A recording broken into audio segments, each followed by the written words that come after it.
Hi friends, welcome to HR education YouTube channel. మనము జనవరి మంత్‌కు సంబంధించిన current affairs ప్రశ్నల రూపంలో అయితే డిస్కస్ చేయడం జరుగుతుంది. దీంట్లో భాగంగా జనవరి మంత్‌కు సంబంధించిన పార్ట్ 1 వీడియో ఆల్రెడీ అప్‌లోడ్ చేయడం జరిగింది. ఎవరైనా ఆ వీడియో చూడాలనుకుంటే కింద డిస్క్రిప్షన్‌లో ఆ వీడియోకి సంబంధించిన లింక్ అయితే ప్రొవైడ్ చేస్తాను. మీరు ఆ లింక్ పైన క్లిక్ చేసి పార్ట్ 1 వీడియోనైతే చూడవచ్చు.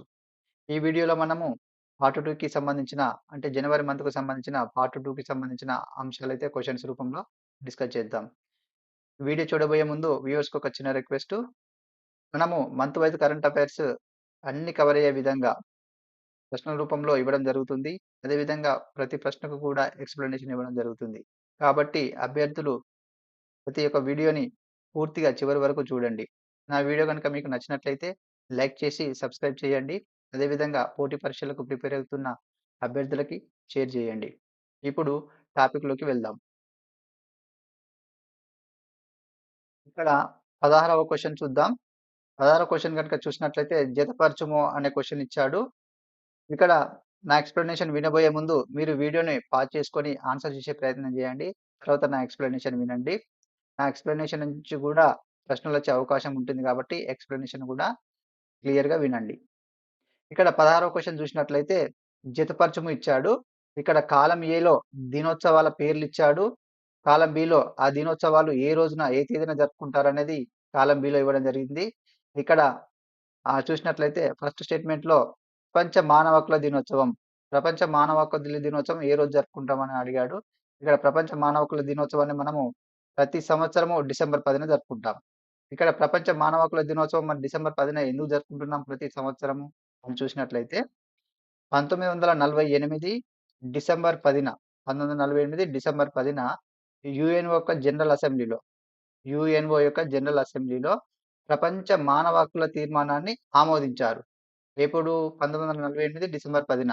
కాబట్టి దీనికి గుర్తుగా ప్రతి సంవత్సరము డిసెంబర్ 10ని ప్రపంచ మానవ హక్కుల దినోత్సవంగా మనం జరుపుకుంటున్నాం.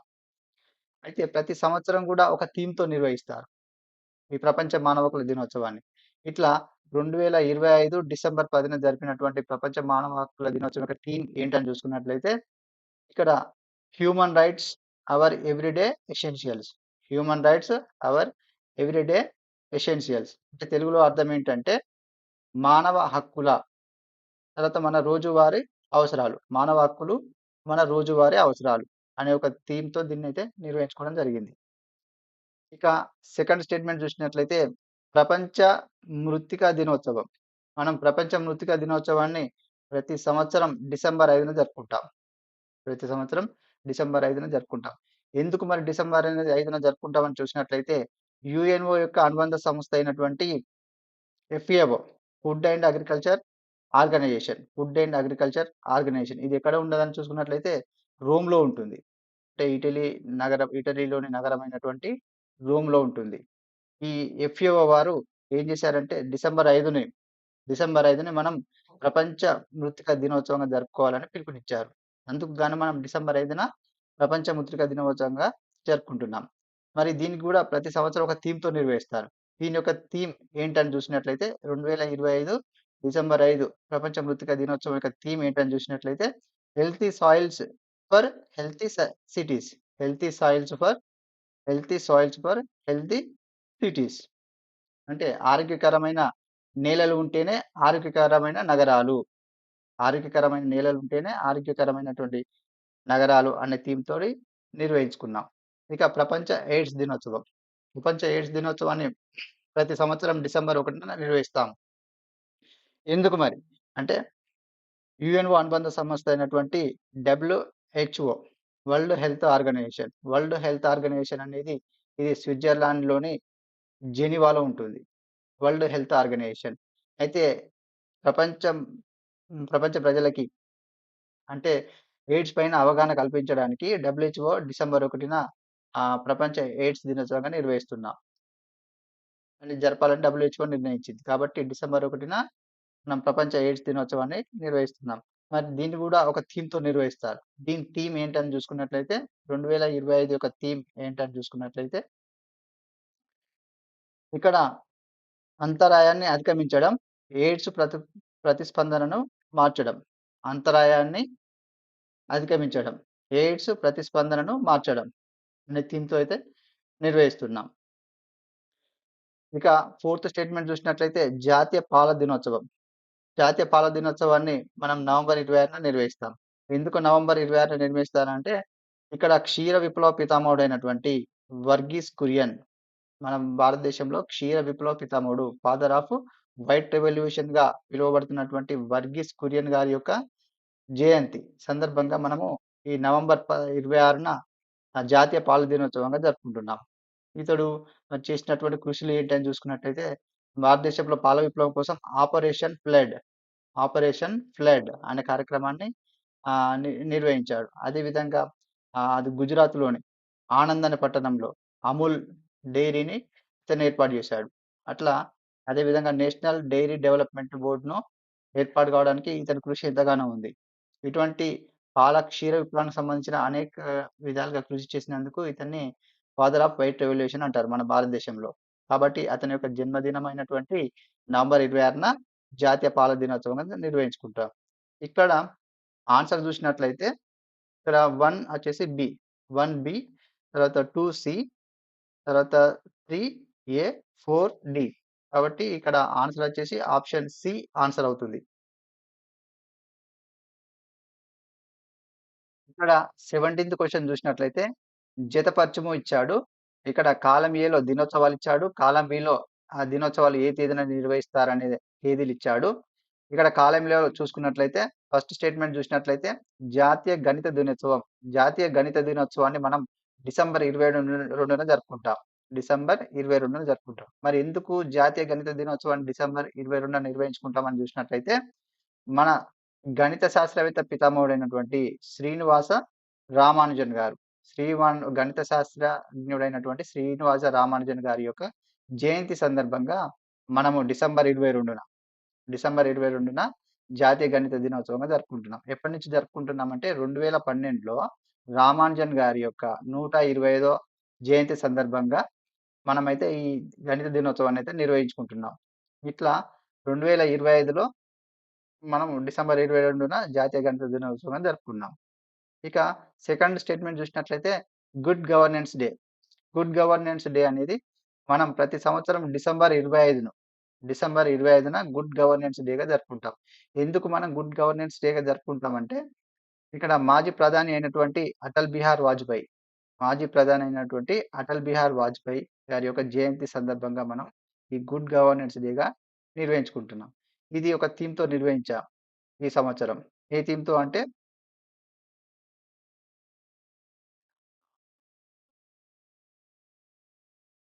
ప్రశాసన్ గావ్ ప్రశాసన్ గౌన్ కి ఓర్ అంటే పాలనను గ్రామాల వరకు చేరవేయడం అనే థీమ్‌తో ఈ గుడ్ గవర్నెన్స్ డేని 2025 డిసెంబర్ 25న నిర్వహించుకున్నాం. ఇక థర్డ్ స్టేట్మెంట్ చూసినట్లయితే కిసాన్ దివాస్.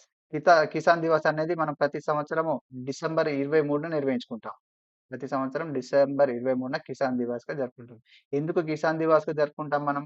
అంటే మాజీ ప్రధానిగా పనిచేసినటువంటి చౌదరి చౌదరి చరణ్ సింగ్ గారు రైతుల కోసం, వ్యవసాయ అభివృద్ధి కోసం చేసిన కృషికి గాను ఇతన్ని రైతు బాంధవుడు అని పిలుస్తారు.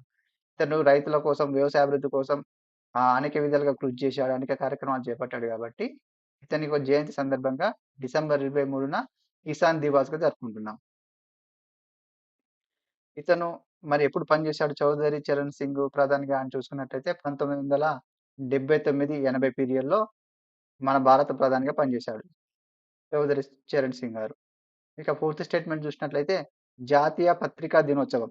జాతీయ పత్రికా దినోత్సవాన్ని మనం ఎవ్రీ ఇయర్ నవంబర్ 16న జరుపుకుంటాం. ఎందుకు నవంబర్ 16న జాతీయ పత్రికా దినోత్సవంగా నిర్వహించుకుంటాం అని చూసినట్లయితే 1966లో కేంద్ర ప్రభుత్వం అంటే ప్రెస్ కౌన్సిల్ ఆఫ్ ఇండియాని ఏర్పాటు చేసింది.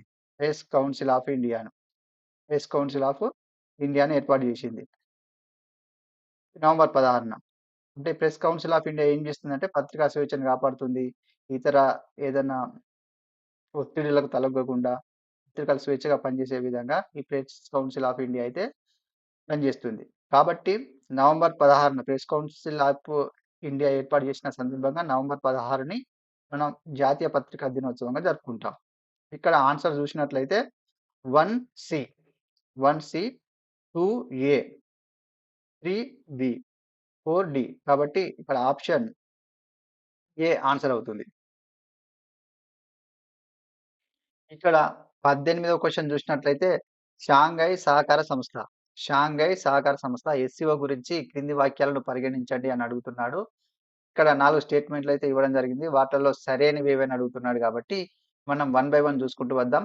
ఇక్కడ ఫస్ట్ స్టేట్మెంట్ గనుక చూసినట్లయితే 24వ ఎస్‌సిఓ ప్రభుత్వాధినేతల వార్షిక శిఖరాగ్ర సదస్సు 2025 నవంబర్ 18న మాస్కోలో జరిగింది అంటున్నాడు. యెస్. ఈ స్టేట్మెంట్ కరెక్టే అవుతుంది. ఇక్కడ 24వ షాంఘై కోఆపరేషన్ ఆర్గనైజేషన్ సదస్సు అంటే ఎస్‌సిఓ ప్రభుత్వాధినేతల వార్షిక శిఖరాగ్ర సదస్సు అనేది 2025లో నవంబర్ 18న రష్యా రాజధాని మాస్కోలో అయితే జరిగింది. దీనికి రష్యా అధ్యక్షతన రష్యా అధ్యక్షతనైతేనే ఈ ఎస్‌సిఓ సదస్సు అయితే నిర్వహించడం జరిగింది. దీనికి ప్రపంచ దేశాల నుంచి దాదాపు ఒక 25 దేశాల ప్రభుత్వాధినేతలు దీంట్లో పాల్గొన్నారు. అంటే దీంట్లో వాస్తవంగా ఉన్నది 10 శాశ్వత సభ్య దేశాలు. కానీ 20 దేశాల ప్రతినిధులు పాల్గొన్నారు. 20 దేశాల ప్రతినిధులు పాల్గొన్నారు. ఇట్లా మన దేశం నుంచి విదేశీ వ్యవహారాల మంత్రి అయినటువంటి ఎస్. జయశంకర్ గారు పాల్గొన్నారు. ఈ యొక్క ఎస్‌సిఓ సదస్సుకి. రష్యాలో జరిగినటువంటి ఎస్‌సిఓ సదస్సుకి మన దేశం నుంచి ఎస్. జయశంకర్ గారు పాల్గొన్నారు. ఈ స్టేట్మెంట్ అనేది కరెక్టే అవుతుంది. ఇక్కడ సెకండ్ స్టేట్మెంట్ చూసినట్లయితే ఎస్‌సిఓ అనేది సభ్య దేశాల మధ్య సంబంధాలను బలోపేతం చేయడమే లక్ష్యంగా ఏర్పాటైంది. అవును. ఈ ఎస్‌సిఓ సదస్సు ఎందుకు ఏర్పాటైంది? అంటే ఇప్పుడు దీంట్లో సభ్యత్వం ఉన్నటువంటి దేశాల మధ్య సంబంధాలను బలోపేతం చేయడమే లక్ష్యంగా. అంటే ఆర్థిక పరంగా గానివ్వండి, వాణిజ్య పరంగా గానివ్వండి, సాంస్కృతిక పరంగా గానివ్వండి, రక్షణ పరంగా గానివ్వండి, ఇట్లాంటి అంశాలపైన ఆ దేశాల మధ్య, ఈ సభ్య దేశాల మధ్య సంబంధాలను బలోపేతం చేయడమే లక్ష్యంగా 2001లో ఏర్పాటు కావడం జరిగింది. ఈ స్టేట్మెంట్ అనేది కరెక్టే. ఇక థర్డ్ స్టేట్మెంట్ చూసినట్లయితే ఎస్‌సిఓ యొక్క ప్రధాన కార్యాలయం చైనాలోని బీజింగ్‌లో ఉంది. యెస్. ఈ స్టేట్మెంట్ కరెక్టే. దీని యొక్క ఎస్‌సిఓ యొక్క హెడ్ క్వార్టర్ అనేది చైనాలోని బీజింగ్‌లో ఉంది. ఈ స్టేట్మెంట్ అనేది కరెక్టే. ఇక్కడ ఫోర్త్ స్టేట్మెంట్ చూసినట్లయితే ఎస్‌సిఓలో భారతదేశానికి సభ్యత్వం లేదు అంటున్నాడు. ఎస్‌సిఓ అనేది 2001లో ఏర్పాటైంది అనుకున్నాము. దీంట్లో ఇప్పటి వరకు 10 శాశ్వత సభ్య దేశాలున్నాయి. 10 శాశ్వత సభ్య దేశాలున్నాయి. ఇంకా 2 పరిశీలక దేశాలున్నాయి. అంటే దీంట్లో చేర్చుకోవడానికి పరిశీలక హోదాలో ఉన్నటువంటి ఇంకా 2 దేశాలున్నాయి. అదే విధంగా ఎస్‌సిఓ సదస్సు నిర్వహించినప్పుడు పాల్గొనడానికి ఒక 14 సంభాషణ భాగస్వామ్య దేశాలున్నాయి. అయితే ఈ శాశ్వత సభ్య దేశాలు ఏవని చూసుకున్నట్టయితే, ఈ శాశ్వత సభ్య దేశాలలో మన భారతదేశంతో పాటుగా ఇంకా 9 దేశాలకు సభ్యత్వం ఉంది. మన భారతదేశం కూడా దీంట్లో సభ్య దేశమే. ఇక్కడ 10 సభ్య దేశాలు ఏంటని చూసుకున్నట్లయితే భారత్ ఉంది, పాకిస్తాన్ ఉంది, చైనా ఉంది, రష్యా ఉంది, తర్వాత Belarus, Kazakhstan, Kyrgyzstan, Tajikistan, Uzbekistan, Iran ఇట్లా 10 దేశాలకు సభ్యత్వం ఉంది.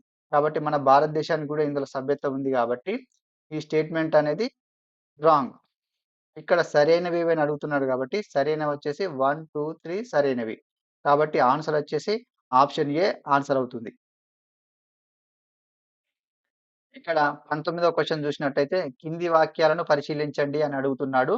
ఇక్కడ 4 స్టేట్మెంట్‌లు అయితే ఇవ్వడం జరిగింది. సరైనవి ఏవి అని అడుగుతున్నాడు. కాబట్టి మనం వన్ బై వన్ చూసుకుంటూ వద్దాం. ఇక్కడ ఫస్ట్ స్టేట్మెంట్ చూసినట్లయితే మహిళా కబడ్డీ ప్రపంచ కప్ 2025 పోటీలు నవంబర్ 24న జరిగిన టోర్నీలో భారత్ విజేతగా నిలిచింది అని అంటున్నాడు. యెస్. ఈ స్టేట్మెంట్ కరెక్టే అవుతుంది. ఇక్కడ మహిళల కబడ్డీ ప్రపంచ కప్ పోటీలు ఫైనల్ మ్యాచ్ అనేది బంగ్లాదేశ్ రాజధాని ఢాకాలో నిర్వహించారు.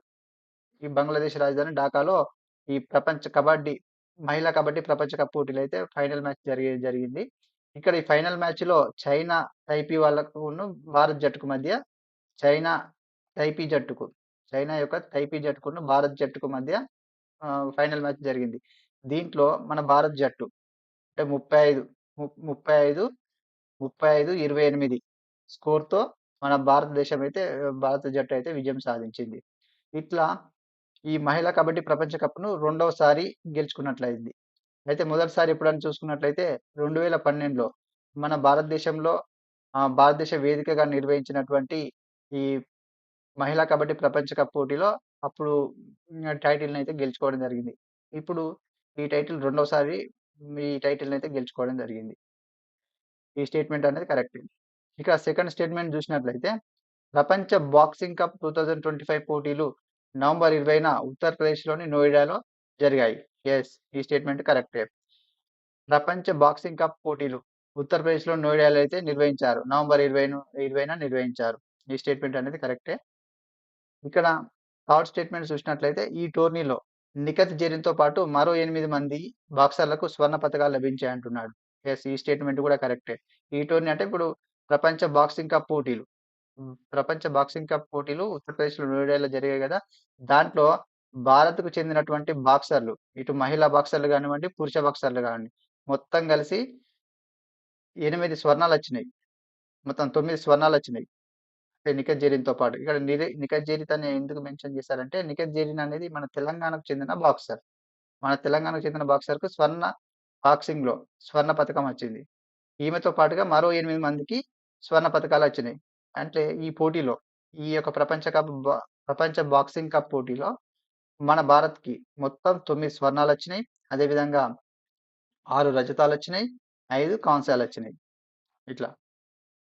అయితే ఈ స్వర్ణాల విషయంలో చూసుకున్నట్లయితే, ఈ స్వర్ణ పతకాల విషయంలో చూసుకున్నట్లయితే, మహిళలకొచ్చినటువంటి స్వర్ణ పతకాలే ఎక్కువున్నాయి. పురుషుల బాక్సర్ల కంటే వచ్చినటువంటి స్వర్ణ పతకాలు ఏవైతే ఉన్నాయో, వాటికంటే మహిళలకొచ్చిన స్వర్ణ పతకాలే ఎక్కువున్నాయి. ఈ స్టేట్‌మెంట్ కూడా కరెక్టే. ఇక ఫోర్త్ స్టేట్‌మెంట్ చూసినట్లయితే, మహిళల అందుల టీ20 ప్రపంచ కప్ 2025 విజేతగా భారత్ నిలిచింది అంటున్నాడు. యెస్. ఈ స్టేట్‌మెంట్ కూడా కరెక్టే. తొలిసారిగా నిర్వహించారు. ఏది ఈ టోర్నమెంట్ మహిళల అందుల టీ20 ప్రపంచ కప్ పోటీలు. తొలిసారిగా నిర్వహించినటువంటి ఈ యొక్క టోర్నమెంట్‌లో ఈ టోర్నమెంట్ అనేది భారత్‌ను శ్రీలంకను ఆతిథ్యంగా నిర్వహించాయి. భారత్‌లో జరిగాయి. ఇటు శ్రీలంకలో జరిగాయి. దీంట్లో ఈ శ్రీలంకలో జరిగినటువంటి ఫైనల్ మ్యాచ్‌లో దీపిక మన భారత జట్టు యొక్క కెప్టెన్, భారత క్రికెట్ జట్టు యొక్క కెప్టెను దీపిక సారథ్యంలో, దీపిక సారథ్యంలో భారత జట్టు అయితే విజయం సాధించడం జరిగింది. ఎవరిపైన అంటే నేపాల్ జట్టు పైన మన భారత జట్టు దీపిక సారథ్యంలో ఉన్నటువంటి భారత జట్టు విజయం సాధించింది. ఈ స్టేట్‌మెంట్ కూడా కరెక్టే. ఇక్కడ సరైనవేవి అని అడుగుతున్నాడు కాబట్టి అన్ని స్టేట్‌మెంట్‌లు సరైనవే. కాబట్టి ఆన్సర్ వచ్చేసి డి అవుతుంది. ఇక్కడ 20వ క్వెషన్ చూసినట్లయితే క్రింది వాక్యాలను పరిశీలించండి అని అడుగుతున్నాడు. ఇక్కడ 4 స్టేట్‌మెంట్స్ అయితే ఇవ్వడం జరిగింది. పై వాక్యాల్లో సరైనవి ఏవని అడుగుతున్నాడు కాబట్టి వన్ బై వన్ చూసుకుంటూ వద్దాం. ఇక్కడ ఫస్ట్ స్టేట్‌మెంట్ చూసినట్లయితే 56వ international film festival of India 2025 వేడుకలు గోవా రాజధాని పనాజీలో శ్యామ్ ప్రసాద్ ముఖర్జీ స్టేడియంలో జరిగాయంటున్నాడు. యెస్. ఈ స్టేట్‌మెంట్ కరెక్టే అవుతుంది. ఇక్కడ international international film festival of India పోటీలు, ఇండియా వేడుకలు అనేది మనం ప్రతి సంవత్సరం మన భారత ప్రభుత్వానికి చెందిన సమాచార ప్రసార సమాచార ప్రసార మంత్రిత్వ శాఖ వారు ప్రతి సంవత్సరం నిర్వహిస్తారు. ఈ యొక్క వేడుకలను. ఇవి ఎందుకు నిర్వహిస్తారని చూసుకున్నట్లయితే, మన యొక్క భారతీయ సినిమా రంగానికి ప్రపంచవ్యాప్తంగా గుర్తింపు రావడం కోసం ఈ యొక్క international film festival of India అనే వేడుకలనైతే నిర్వహిస్తారు.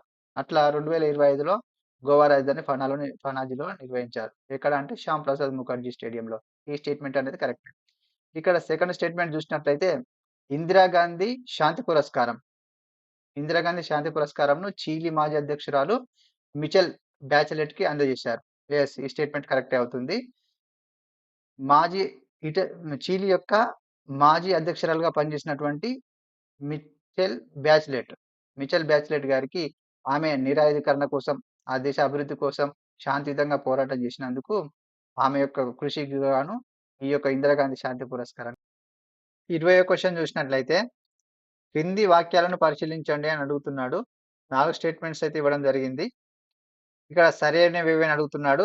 కాబట్టి వన్ బై వన్ చూసుకుంటూ వద్దాం. ఇక్కడ ఫస్ట్ స్టేట్‌మెంట్ చూసినట్లయితే 56వ international film festival of India 2025 వేడుకలు గోవా రాజధాని పనాజీలో శ్యామ్ ప్రసాద్ ముఖర్జీ స్టేడియంలో జరిగాయంటున్నాడు. యెస్. ఈ స్టేట్‌మెంట్ కరెక్టే. International film festival of India వేడుకలు గోవా రాజధాని పనాజీలో జరిగాయి. 56వ వేడుకలు. మరి ఈ వేడుకల్ని ఐఎఫ్ఎఫ్ఐ వేడుకల్ని ప్రతి సంవత్సరము ప్రభుత్వానికి చెందినటువంటి సమాచార ప్రసార మంత్రిత్వ శాఖ వారు ప్రతి సంవత్సరము మన యొక్క సినిమా రంగానికి ప్రపంచవ్యాప్తంగా గుర్తింపు రావడం కోసం, భారతీయ సినిమా రంగానికి ప్రపంచవ్యాప్తంగా గుర్తింపు రావడం కోసం ప్రతి సంవత్సరము సమాచార ప్రసార మంత్రిత్వ శాఖ వారైతే నిర్వహించడం జరిగింది. అట్లా 2025లో 56వ international film festival of India వేడుకల్ని గోవా రాజధాని పనాజీలో శ్యామ్ ప్రసాద్ ముఖర్జీ స్టేడియంలో నిర్వహించారు. ఈ ఫస్ట్ స్టేట్‌మెంట్ అనేది కరెక్టే. ఇక సెకండ్ స్టేట్‌మెంట్ చూసుకున్నట్లయితే రాజీవ్ గాంధీ శాంతి పురస్కారంను చీలీ మాజీ అధ్యక్షురాలు మిచెల్ బ్యాచెలెట్‌కి అందజేశారంటున్నాడు. యెస్. ఈ స్టేట్‌మెంట్ కూడా కరెక్టే. ఇందిరాగాంధీ శాంతి పురస్కారం అంటే శాంతియుతంగా కృషి చేసినటువంటి వ్యక్తులకి ఇవ్వడం జరుగుతుంది.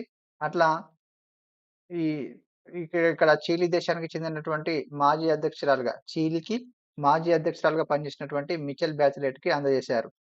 ఈమె ఏం చేసిందంటే ఇప్పుడు నిరాయుధీకరణ కోసం కృషి చేసింది. అదేవిధంగా అభివృద్ధి కోసం అనేక విధాలుగా కృషి చేసినందుకు గాను ఈమె ఈ ఇందిరాగాంధీ శాంతి పురస్కారానికి ఎంపికైంది. ఈమెకు 2025 నవంబర్ 19న ఢిల్లీలో సోనియా గాంధీ చేతుల మీదుగా ఈమెకైతే ఈ పురస్కారాన్ని అందజేయడం జరిగింది. ఈ స్టేట్‌మెంట్ అనేది కరెక్టే. ఇక థర్డ్ స్టేట్‌మెంట్ చూసినట్లయితే ఐక్యరాజ్య సమితి అత్యున్నత పర్యావరణ పురస్కారమైన ఛాంపియన్స్ ఆఫ్ ది ఎర్త్ 2025 అవార్డును తమిళనాడుకు చెందిన సుప్రియ సాహు అందుకున్నారంటున్నాడు. యెస్. ఈ స్టేట్‌మెంట్ కూడా కరెక్టే. అంటే యుఎన్‌ఈపీ వారు యునైటెడ్ నేషన్స్ ఎన్విరాన్మెంటల్ ప్రోగ్రామ్ వారు పర్యావరణ పరిరక్షణ కోసం కృషి చేసినటువంటి వ్యక్తులకి champions of the earth awards అయితే ఇవ్వడం జరిగింది. ఇట్లా 2025 సంవత్సరానికి గాను తమిళనాడుకు చెందినటువంటి సుప్రియ సాహు ఈ పురస్కారాన్ని అయితే అందుకున్నారు. ఈ స్టేట్‌మెంట్ కరెక్టే. ఇక ఫోర్త్ స్టేట్‌మెంట్ చూసినట్లయితే రిలయన్స్ ఇండస్ట్రీస్ వారు వన్యప్రాణుల సంరక్షణ కోసం గుజరాత్‌లో వంతారాను ఏర్పాటు చేయడం జరిగింది. ఈ స్టేట్‌మెంట్ కూడా కరెక్టే అవుతుంది. ఇక్కడ ముఖేష్ అంబానీకి చెందినటువంటి రిలయన్స్ ఇండస్ట్రీస్ వారు వన్యప్రాణుల సంరక్షణ కోసం, ఆపదలో ఉన్నటువంటి జంతువుల సంరక్షణ కోసం, జీవ వైవిధ్యాన్ని కాపాడాలనే ఉద్దేశ్యంతోటి గుజరాత్‌లో ఒక 3000 ఎకరాలతో వంతారా అనే ఒక ఏరియాని ఏర్పాటు చేయడం జరిగింది. అంటే ఒక అడవి ప్రాంతాన్ని ఏర్పాటు చేయడం జరిగింది 3000 ఎకరాలలో. ఇక్కడ ఈ స్టేట్‌మెంట్ కూడా కరెక్టే అవుతుంది. ఇక్కడ సరైనవేవి అని అడుగుతున్నాడు కాబట్టి అన్నీ సరైనవే. కాబట్టి ఇక్కడ ఆన్సర్ వచ్చేసి ఆప్షన్ డి ఆన్సర్ అవుతుంది. ఇక్కడ 21వ క్వెషన్ చూసినట్లయితే జాతీయ జల అవార్డుల గురించి క్రింది వాక్యాలను పరిగణించండి అని అడుగుతున్నాడు. ఇక్కడ 4 స్టేట్‌మెంట్‌లు అయితే ఇవ్వడం జరిగింది. 5 వాక్యాల్లో సరైనవి ఏవి అని అడుగుతున్నాడు కాబట్టి 1 బై 1 చూసుకుంటూ వద్దాం. ఇక్కడ ఫస్ట్ స్టేట్‌మెంట్ చూసినట్లయితే 6వ జాతీయ జల అవార్డులు 2024 ప్రధానోత్సవం అనేది 2024 నవంబర్ 18న ఢిల్లీలోని విజ్ఞాన్ భవన్‌లో జరిగిందంటున్నాడు. యెస్. ఈ స్టేట్‌మెంట్ కరెక్టే అవుతుంది. అయితే జల సంరక్షణకు కృషి చేసినటువంటి వ్యక్తులకు గాని, సంస్థలకు గాని, ప్రభుత్వాలకు గాని ఈ జాతీయ జల అవార్డులు అయితే ప్రదానం చేయడం జరుగుతుంది. ఇట్లా 2024కు సంబంధించి 6వ జాతీయ జల అవార్డులను కార్యక్రమాన్ని ఎక్కడ నిర్వహించారంటే ఢిల్లీలోని విజ్ఞాన్ భవన్‌లో నిర్వహించారు. ఈ అవార్డులు అనేది రాష్ట్రపతి చేతుల మీదుగా ఇవ్వడం జరుగుతుంది. ఈ స్టేట్‌మెంట్ కరెక్టే. ఇక సెకండ్ స్టేట్‌మెంట్ చూసినట్లయితే కేంద్ర ప్రభుత్వం 2025లో కొత్తగా జల సంచయ్, జన్ భాగీదారీ అవార్డులను ప్రవేశపెట్టింది అంటున్నాడు. యెస్. ఈ స్టేట్‌మెంట్ కూడా కరెక్టే. జల సంరక్షణకు కృషి చేసేటువంటి వ్యక్తులకు, సంస్థలకు ఇట్లా ప్రభుత్వాలకు ఇచ్చేటువంటి అవార్డులను 2025లో తీసుకురావడం జరిగింది. కృషి చేసినటువంటి వాళ్ళకి అదే జల సంచయ్, జన్ భాగీదారీ అవార్డులు. ఈ స్టేట్‌మెంట్ కూడా కరెక్టే. ఇక థర్డ్ స్టేట్‌మెంట్ చూసినట్లయితే జాతీయ జల అవార్డుల్లోని జల సంచయ్, జన్ భాగీదారీ విభాగం కింద తెలంగాణ జాతీయ స్థాయిలో తొలి ర్యాంకును సాధించింది అంటున్నాడు. యెస్. ఈ స్టేట్‌మెంట్ కూడా కరెక్టే అవుతుంది. ఇక్కడ జాతీయ జల అవార్డుల్లో భాగమైనటువంటి అంటే ఇది కూడా ఒక రకమైనటువంటి అవార్డే. అంటే జల సంరక్షణకు కృషి చేసినటువంటి వ్యక్తులకు, సంస్థలకు, ప్రభుత్వాలకు ఇస్తారు. అట్లా ఈ జల సంచయ్, జన్ భాగీదారీ అవార్డు కింద మన తెలంగాణ ప్రభుత్వం తొలి స్థానాన్ని పొందింది. ఈ స్టేట్‌మెంట్ కరెక్టే. ఫోర్త్ స్టేట్‌మెంట్ చూసినట్లయితే 6వ జాతీయ జల అవార్డులో 2024లో ఉత్తమ జల సంరక్షణ పనితీరును కనబరిచిన రాష్ట్రాలుగా మహారాష్ట్ర, గుజరాత్, హర్యానాలు నిలిచాయి అంటున్నాడు. ఇక్కడ 6వ జాతీయ జల అవార్డులలో భాగంగా మొదటి 3 స్థానాల్లో నిలిచినటువంటి రాష్ట్రాలు ఏవనంటే మహారాష్ట్ర, గుజరాత్, హర్యానాలు. ఈ స్టేట్‌మెంట్ కరెక్టే. ఇక్కడ సరైనవేవని అడుగుతున్నారు కాబట్టి అన్ని స్టేట్‌మెంట్స్ సరైనవే. కాబట్టి ఆన్సర్ వచ్చేసి ఆప్షన్ డి ఆన్సర్ అవుతుంది. ఇక్కడ 22వ క్వెషన్ చూసినట్లయితే యునెస్కో యొక్క ఇంటాంజిబుల్ కల్చరల్ హెరిటేజ్ సమావేశం గురించి క్రింది వాక్యాలను పరిశీలించుమని అడుగుతున్నాడు. ఇక్కడ 4 స్టేట్‌మెంట్‌లయితే ఇవ్వడం జరిగింది. వాటిలలో సరైనవేవని అడుగుతున్నాడు. కాబట్టి వన్ బై వన్ చూసుకుంటూ వద్దాం. ఫస్ట్ స్టేట్‌మెంట్ చూసినట్లయితే ఇంటాంజిబుల్ కల్చరల్ హెరిటేజ్ 20వ సదస్సు ఢిల్లీలోని ఎర్రకోట వద్ద జరిగింది అంటున్నాడు. యెస్. ఈ స్టేట్‌మెంట్ కరెక్టే. అంటే యునెస్కోకు చెందినటువంటి UNESCO United Nations environmental and scientific cultural organization వారి ఆధ్వర్యంలో అంటే ఈ యునెస్కో అనేది ప్రపంచ వారసత్వాలకు గుర్తింపునిస్తది. వాటి సంరక్షణలో భాగంగా. అదేవిధంగా దాంట్లో విభాగమైనటువంటి ఇంటాంజిబుల్ కల్చరల్ హెరిటేజ్ సదస్సు అనేది 20వ సదస్సు అనేది న్యూఢిల్లీలోని ఎర్రకోట వద్ద నిర్వహించారు. ఎప్పటి నుంచి ఎప్పటి వరకు అంటే డిసెంబరు 7 నుంచి 13 వరకు ఢిల్లీలో నిర్వహించారు. ఈ స్టేట్‌మెంట్ కరెక్టే.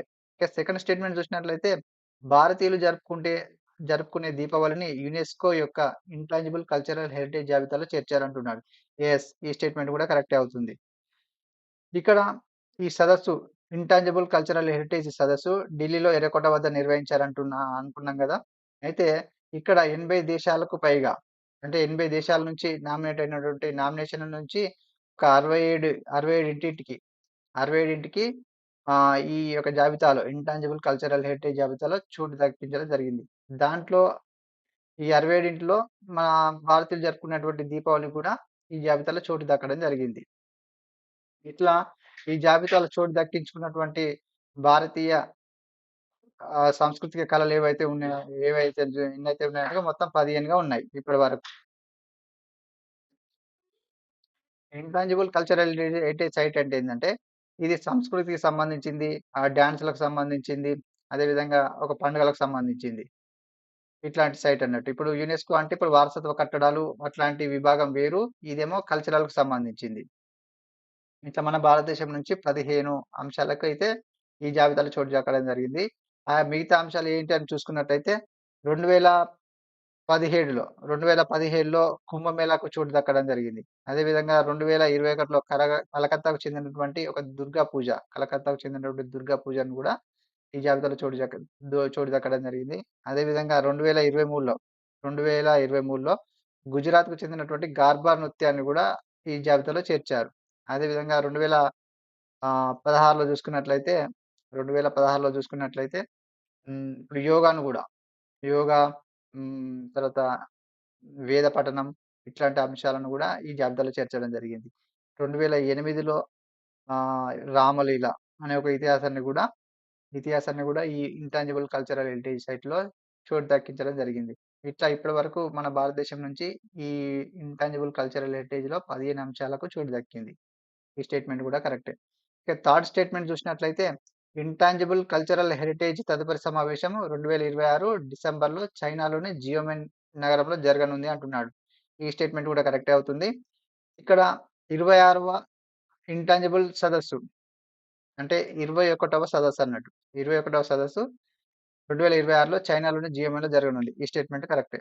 ఇక ఫోర్త్ స్టేట్‌మెంట్ చూసినట్లయితే యునెస్కో ప్రధాన కార్యాలయం ఆహ్,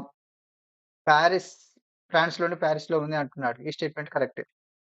ఈ యునెస్కో అనేది ప్రపంచవ్యాప్తంగా ఉన్న వారసత్వ ప్రదేశాలను రక్షించడం కోసము 1945 నవంబర్ 16న దీనైతే ఫ్రాన్స్‌లోని పారిస్ కేంద్రంగా ఏర్పాటు చేయడం జరిగింది. ఫోర్త్ స్టేట్‌మెంట్ కూడా కరెక్టే. ఇక్కడ సరైనవి అని అడుగుతున్నాడు కాబట్టి అన్ని స్టేట్‌మెంట్‌లు సరైనవే ఇక్కడ. కాబట్టి ఆన్సర్ వచ్చేసి ఆప్షన్ డి ఆన్సర్ అవుతుంది.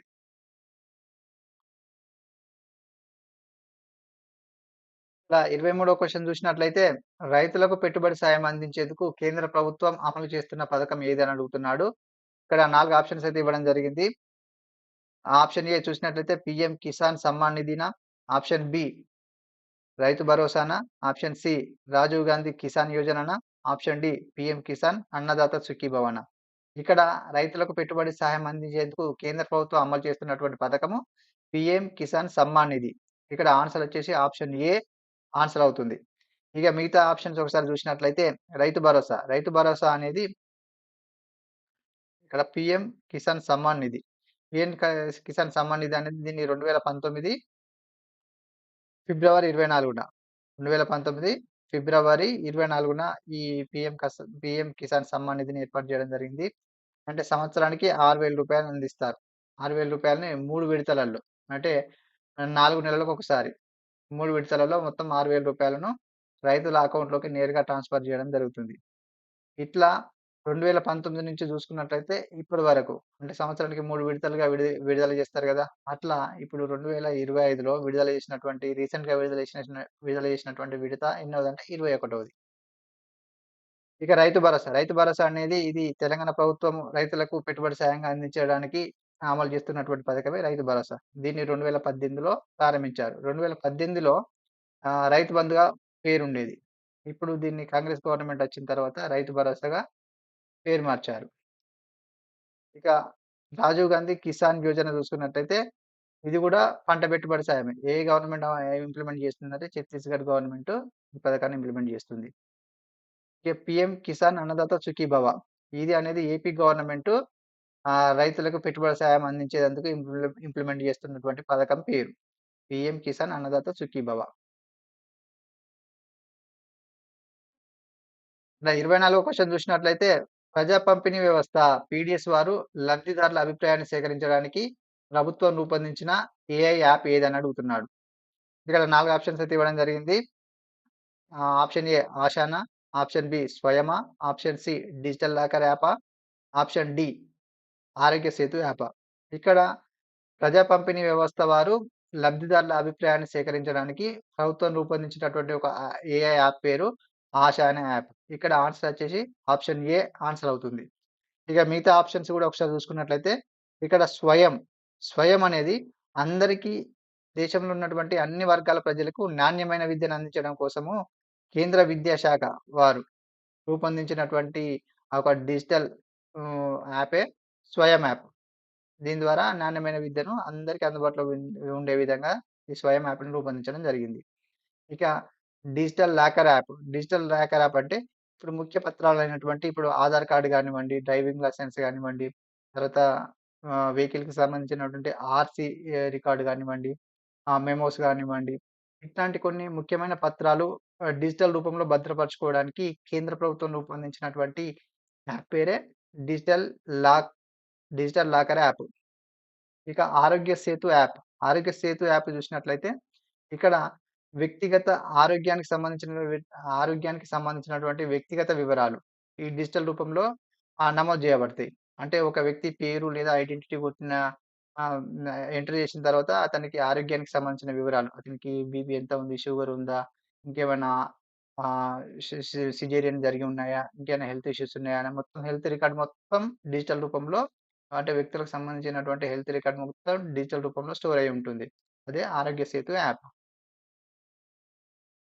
చూసినట్లయితే స్కై రూట్ ఏరోస్పేస్ ఆవిష్కరించిన భారతదేశపు మొట్టమొదటి ప్రైవేట్ కమర్షియల్ ఆర్బిటాల్ రాకెట్ పేరేంటి అని అడుగుతున్నాడు. ఇక్కడ 4 ఆప్షన్స్ అయితే ఇవ్వడం జరిగింది. ఇక్కడ స్కై రూట్ ఏరోస్పేస్ వారు ఆవిష్కరించిన రాకెట్ పేరేంటి అని అడుగుతున్నాడు.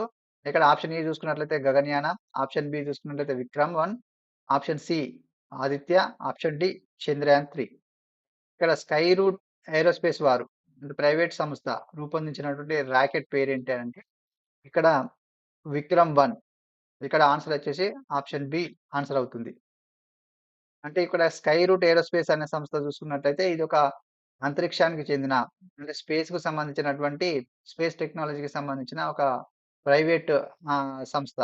అంటే స్పేస్ టెక్నాలజీని ఆవిష్కరణల కోసం ఏర్పాటైనటువంటి ఒక ప్రైవేట్ సంస్థ. ఇది హైదరాబాద్ కేంద్రంగా పనిచేస్తుంది. హైదరాబాద్‌కి కేంద్రంగా పనిచేస్తున్నటువంటి సంస్థ. అంటే ఇది rocket launch vehicle satellite launch వెహికల్‌ని తయారు చేస్తుంది. అట్లా మొట్టమొదటిసారిగా ప్రైవేట్ కమర్షియల్ ఆర్బిటాల్ రాకెట్‌ను తయారు చేసింది. అదే విక్రమ్-1. ఇక్కడ 26వ క్వెషన్ చూసినట్లయితే క్రింది వాక్యాలను పరిశీలించండి అని అడుగుతున్నాడు. ఇక్కడ 4 స్టేట్మెంట్‌లు అయితే ఇవ్వడం జరిగింది. వాటిలో సరైనవి ఏవని అడుగుతున్నాడు కాబట్టి వన్ బై వన్ చూసుకుంటూ వద్దాం. ఇక్కడ ఫస్ట్ స్టేట్మెంట్ చూసినట్లయితే ఆర్‌బీఐ 1935 ఏప్రిల్ 1న ఏర్పడింది. ఆర్‌బీఐ యొక్క 26వ గవర్నర్ సంజయ్ మల్హోత్రా అంటున్నాడు. యెస్, ఈ స్టేట్మెంట్ కరెక్ట్ అవుతుంది. ఇక్కడ ఆర్‌బీఐ అనేది స్వతంత్రం రాకముందుకి ముందుకే 1935 ఏప్రిల్ 1న ఏర్పడింది. దీని యొక్క ప్రస్తుత 26వ గవర్నర్‌గా సంజయ్ మల్హోత్రా గారు పనిచేస్తున్నారు. యెస్, ఈ స్టేట్మెంట్ కరెక్ట్. ఇక సెకండ్ స్టేట్మెంట్ చూసినట్లయితే డిజిటల్ చెల్లింపుల మోసాలను అరికట్టడానికి ఆర్‌బీఐ ఆమోదించిన సంస్థ Indian digital payment intelligence corporation అంటే ఐడీపీఐసి. ఇప్పుడు డిజిటల్ చెల్లింపులో జరుగుతున్నటువంటి మోసాలను అరికట్టడం కోసం ఆర్‌బీఐ వాళ్ళు ఒక సంస్థను ఏర్పాటు చేశారు. అదే Indian digital payment intelligence corporation. IDPIC అనే ఒక సంస్థను ఏర్పాటు చేశారు. ఈ స్టేట్మెంట్ కూడా కరెక్టే. ఇక థర్డ్ స్టేట్మెంట్ చూసినట్లయితే కేంద్ర వాణిజ్య పరిశ్రమల శాఖ మంత్రి పీయూష్ గోయల్ అంటున్నాడు. ఈ స్టేట్మెంట్ కరెక్టే. ఇక ఫోర్త్ స్టేట్మెంట్ చూసినట్లయితే సిబిఐసి ఇది. సిబిఐసి నూతన చైర్మన్‌గా వివేక్ చతుర్వేదిను నియమించారంటున్నాడు. యెస్, ఈ స్టేట్మెంట్ కరెక్టే. ఇక్కడ సిబిఐసి అంటే central board of indirect taxes and customs. Central board of indirect taxes and customs సంబంధించినటువంటి బోర్డు. ఆ బోర్డు చైర్మన్‌గా వివేక్ చతుర్వేది నియామకమయ్యారు. ఇక్కడ సిబిఐ వేరు. Central bureau of investigation. ఈ సిబిఐ వేరు. ఈ సిబిఐ డైరెక్టర్‌గా ప్రస్తుతం ప్రవీణ్ సూద్ పనిచేస్తున్నారు. ప్రవీణ్ సూద్ గారు పనిచేస్తున్నారు. ఇక్కడ ఫోర్త్ స్టేట్మెంట్ కూడా కరెక్టే. ఇప్పుడు సరైనవి ఏవని అడుగుతున్నారు కాబట్టి అన్ని స్టేట్మెంట్స్ ఇక్కడ సరైనవే. కాబట్టి ఆన్సర్ వచ్చేసి ఆప్షన్ సి ఆన్సర్ అవుతుంది. 27వ క్వెషన్ చూసినట్లయితే రాజ్‌భవన్ పేరును లోక్ భవన్‌గా మార్చే అధికారం ఎవరిది అని అడుగుతున్నాడు. అంటే రాజ్‌భవన్ పేరుని లోక్ భవన్‌గా మార్చే అధికారం ఎవరికుంటుంది అని అడుగుతున్నాడు. ఇక్కడ 4 ఆప్షన్స్ అయితే ఇచ్చాడు. ఆప్షన్ ఏ కేంద్ర ప్రభుత్వానిదా, రాష్ట్ర ప్రభుత్వానిదా, సుప్రీం కోర్టుదా, ఎన్నికల కమిషనర్‌దా. ఇక్కడ రాజ్‌భవన్ పేరును లోక్ భవన్‌గా పేరు మార్చే అధికారము రాష్ట్ర ప్రభుత్వాలకే ఉంటుంది. కాబట్టి ఆప్షన్ బి ఆన్సర్ అవుతుంది. ఇక్కడ ఇటీవల కేంద్ర ప్రభుత్వం అంటే ఇప్పుడు వలసదారుల యొక్క వాళ్ళ యొక్క సంస్కృతిని చూపించే విధంగా మన కార్యాలయాలైతే ఉన్నాయి. వాటి పేర్లను మారుస్తున్న సంగతి మీకు తెలిసిందే. ఇట్లా రాజ్‌భవన్ పేరును లోక్ భవన్‌గా మార్చాలని కేంద్ర ప్రభుత్వం అయితే సూచించడం జరిగింది. అట్లా ఒక్కొక్క రాష్ట్రం ఆ పేర్లను మారుస్తుంది. తన గవర్నర్ నివాసం ఉండేటువంటి అధికారిక నివాసమైనటువంటి రాజ్‌భవన్ పేరును మారుస్తున్నాయి రాష్ట్ర ప్రభుత్వాలు. ఆ అధికారం ఎవరిది అంటే ఇది స్టేట్‌కి సంబంధించినటువంటి కార్యాలయం కాబట్టి స్టేట్ కార్యాలయాల పేర్లను మార్చే అధికారము రాష్ట్ర ప్రభుత్వాలకే ఉంటుంది. కాబట్టి రాష్ట్ర ప్రభుత్వానికే ఉంటుంది. 28వ క్వెషన్ చూసినట్లయితే ముందస్తు అనుమతి లేకుండా వ్యక్తిగత డేటాను ఉపయోగించి డీప్ ఫేక్‌లను సృష్టిస్తే జరిమానాలు విధించే అవకాశం ఉన్న చట్టం ఏది అని అడుగుతున్నాడు. ఇక్కడ వ్యక్తిగత డేటాను ఉపయోగించి డీప్ ఫేక్‌లను సృష్టిస్తే జరిమానాలు విధించే చట్టం ఏదని అడుగుతున్నాడు. ఇక్కడ 4 ఆప్షన్స్ అయితే ఇవ్వడం జరిగింది.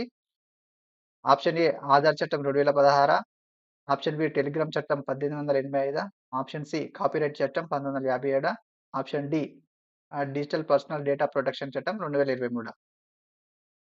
ఇక్కడ ముందస్తు అనుమతి లేకుండా వ్యక్తుల యొక్క డేటాను ఉపయోగించి డీప్ ఫేక్‌లను సృష్టిస్తే జరిమానాలు విధించేందుకు అవకాశం ఉన్నటువంటి చట్టం ఏదని చూసినట్లయితే డిజిటల్ పర్సనల్ డేటా ప్రొటెక్షన్ చట్టం 2023. ఇక్కడ ఆన్సర్ వచ్చేసి ఆప్షన్ డి ఆన్సర్ అవుతుంది.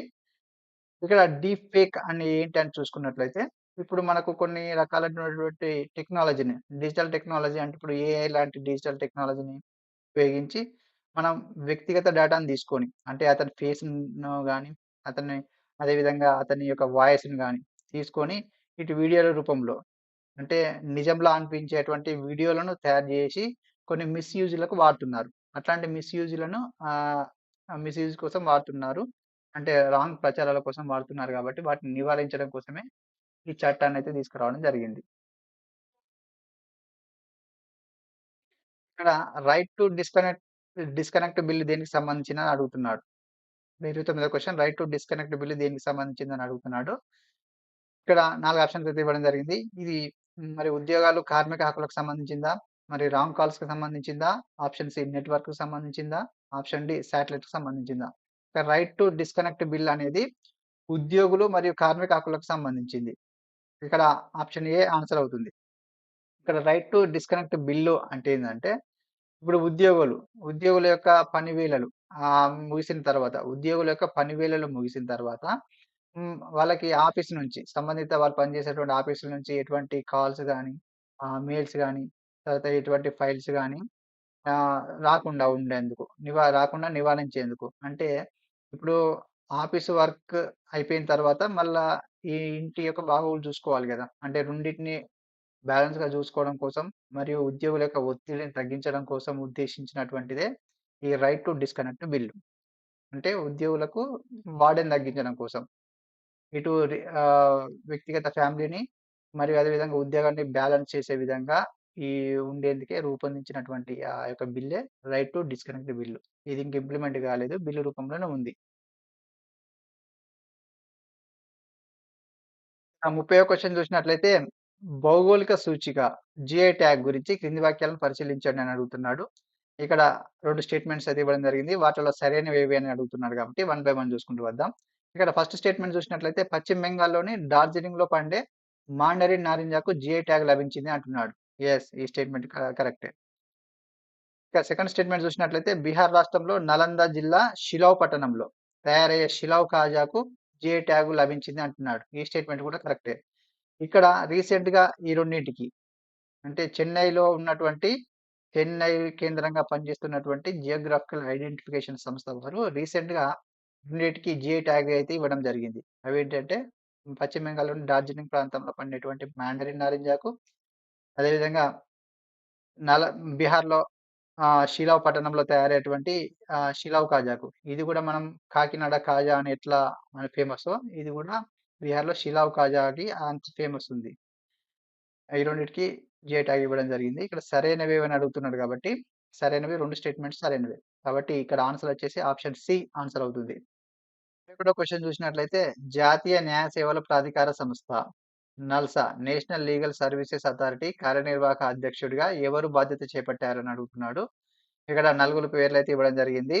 ఆప్షన్ ఏ జస్టిస్ బివి పాటిల, ఆప్షన్ బి జస్టిస్ రంగనాథ, ఆప్షన్ సి జస్టిస్ విక్రమ్‌నాథ, ఆప్షన్ డి జస్టిస్ సూర్యకాంత. ఇక్కడ న్యాయ సేవల ప్రాధికార సంస్థ నల్సా యొక్క కార్యనిర్వాహక అధ్యక్షుడిగా ఇటీవల జస్టిస్ విక్రమ్‌నాథ్ గారైతే నియామకం కావడం జరిగింది. ఇక్కడ ఆన్సర్ వచ్చేసి ఆప్షన్ సి ఆన్సర్ అవుతుంది. ఇక్కడ నల్సా ఏంటని చూసుకున్నట్లయితే నేషనల్ లీగల్ సర్వీసెస్ అథారిటీ. అంటే దేశంలో ఉన్నటువంటి అన్ని వర్గాల ప్రజలకి ఉచిత న్యాయ సేవలను అందించడానికి ఉద్దేశించి ఏర్పాటు చేసినటువంటి ఈ యొక్క సంస్థనే నేషనల్ లీగల్ సర్వీసెస్ అథారిటీ.